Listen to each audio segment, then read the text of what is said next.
Mark நற்செய்தி 14ஆம் அதிகாரம். அப்பொழுது தலைமை குரு எழுந்து அவர்களின் நடுவே நின்று, இவர்கள் உனக்கு எதிராக கூறும் சான்றுக்கு மறுமொழி ஒன்றும் கூற மாட்டாயா என்று இயேசுவை கேட்டார்.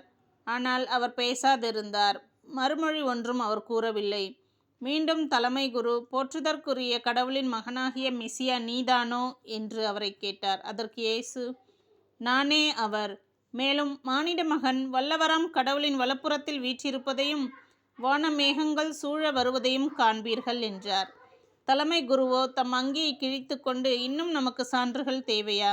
இவன் கடவுளை பழித்துரைத்ததை கேட்டீர்களே, உங்களுக்கு என்ன தோன்றுகிறது என்று கேட்க, அவர்கள் அனைவரும் இவன் சாக வேண்டியவன் என்று தீர்மானித்தார்கள்.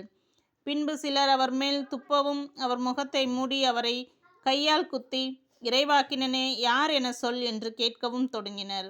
காவலரும் அவரை கன்னத்தில் அறைந்தனர். பேதுரு மறுதலித்தல். அப்பொழுது பேதுரு கீழே முற்றத்தில் இருக்க, தலைமை குருவின் பணிப்பெண் ஒருவர் வந்து பேதுரு குளிர் காய்ந்து கொண்டிருந்ததைக் கண்டு அவரை கூர்ந்து நோக்கி, நீயும் இந்த நசரேத்து இயேசுவோடு இருந்தவன் தானே என்றார். அவரோ, நீர் சொல்வது என்னவென்று எனக்கு தெரியவில்லை, புரியவும் இல்லை என்று மறுதலித்து வெளிமுற்றத்திற்கு சென்றார். அப்பொழுது சேவல் கூவிற்று. அந்த பணிப்பெண் அவரை கண்டு சூழ இருந்தவர்களிடம், இவனும் அவர்களை சேர்ந்தவன்தான் என்று மீண்டும் கூறத் தொடங்கினார். அவர் மீண்டும் மறுதலித்தார். சற்று நேரத்திற்கு பின் சூழ இருந்தவர்களும், உண்மையாகவே நீ அவர்களை சேர்ந்தவனே, ஏனெனில் நீ ஒரு கலிலேயன் என்று மீண்டும் பேதுருவிடம் கூறினார்கள்.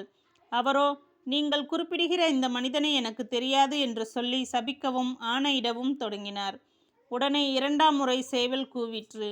அப்பொழுது சேவல் இருமுறை கூவும் முன், நீ என்னை மும்முறை மறுதலிப்பாய் என்று இயேசு தமக்கு கூறிய சொற்களை பேதுரு நினைவு கூர்ந்து மனம் உடைந்து அழுதார்.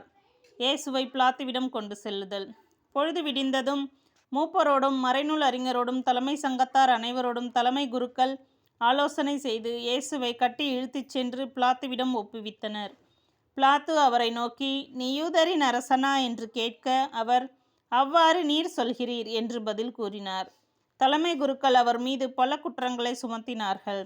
மீண்டும் பிலாத்து, நீ பதில் ஒன்றும் சொல்ல மாட்டாயா? உன் மீது இத்தனை குற்றங்களை சுமத்துகிறார்களே என்று அவரிடம் கேட்டான். இயேசுவோ எவ்வதிலும் கூறவில்லை. ஆகவே பிலாத்து வியப்புற்றான்.